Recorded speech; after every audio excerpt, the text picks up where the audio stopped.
একটা বছর হয়ে গেল। রাষ্ট্রীয় কাজে শেখ হাসিনা সেই যে ভারত গিয়েছিল আজও ফেরেনি। কেউ বলে অভিমান করে চলে গেছে, কেউ বলে পালিয়ে গেছে। তবে উনি যদি না পালাতো, আজ কোটি কোটি মানুষের পালানোর 1 বছর পূর্ণ হতো। অনেকে আয়নাঘরে থেকে বর্ষপূর্তি উদযাপন করত। এতদিন মমতাময়ী হাসিনা লক্ষ লক্ষ আন্দোলনকারীকে গণভবনে লাঞ্চ করিয়েছিলেন। তিনি নিজে থাকতে পারেননি, তবে আপ্যায়নের কোনো ত্রুটি ছিল না। খাওয়া দাওয়া শেষে আবার উপহারও দিয়েছিলেন। কেউ নিয়েছিলেন হাঁস, কেউ নিয়েছিলেন ছাগল, কেউ পুকুরে নেমে গোসল করেছিল, কেউ আবার খাটে শুয়ে আরাম করছিল।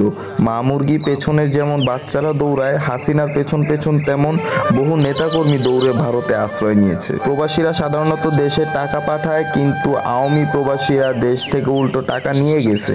কেউ কেউ না থাকলেই তার শূন্যতা বোঝা যায়। বাংলাদেশে হাসিনারও অভাব প্রতি মুহূর্তেই টের পেয়েছে। এই 1 বছরে কোনো রেসিপি আসেনি স্বজন হারানোর বেদনা। তবে তিনি ফিরবেন, মানে চট করে ঢুকে পড়বেন। হাসিনা দিল্লি থেকে প্রথমে গোপালগঞ্জে নামবেন, এরপর বিশাল গাড়িবহর নিয়ে ঢাকার উদ্দেশ্যে রওনা দেবেন। ডাক্তার ইউনূস ততক্ষণে আমেরিকাগামী বিমানে করে পালাবেন। আসিফ মাহমুদ এয়ারপোর্টে ধরা পড়বেন। নাহিদ ইসলাম নিজ বাসা থেকে গ্রেফতার হবে। প্রেস সচিব শফিকুল আলমকে সীমান্ত থেকে পাকড়াও করবে জনতা। সোহরাওয়ার্দী উদ্যানে গণক্ষমা কর্মসূচি আয়োজন করা হবে। সেখানে জুলাই আন্দোলনকারীরা জড়ো হয়ে ক্ষমা চাইবে। গণভবনকে রাতারাতি বাসযোগ্য করে তোলা হবে। রাষ্ট্রপতি নিজে গণভবনে এসে প্রধানমন্ত্রী হিসেবে হাসিনাকে শপথ পড়াবেন। বাংলাদেশ তৃতীয়বারের মতো স্বাধীন হবে। অনলাইনে বীরত্বপূর্ণ ভূমিকা রাখার জন্য ধূপধাপ মজুমদারকে আইনমন্ত্রী করে আসিফ নজরুলকে জেলে পাঠানো হবে।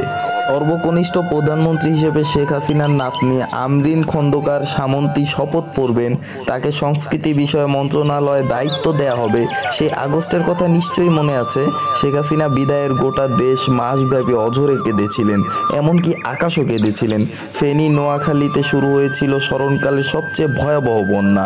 ইউনূস সরকার বন্যা মোকাবেলা করতে পারেনি, অথচ বন্যা মোকাবেলায় শেখ হাসিনার একটা টিম ছিল।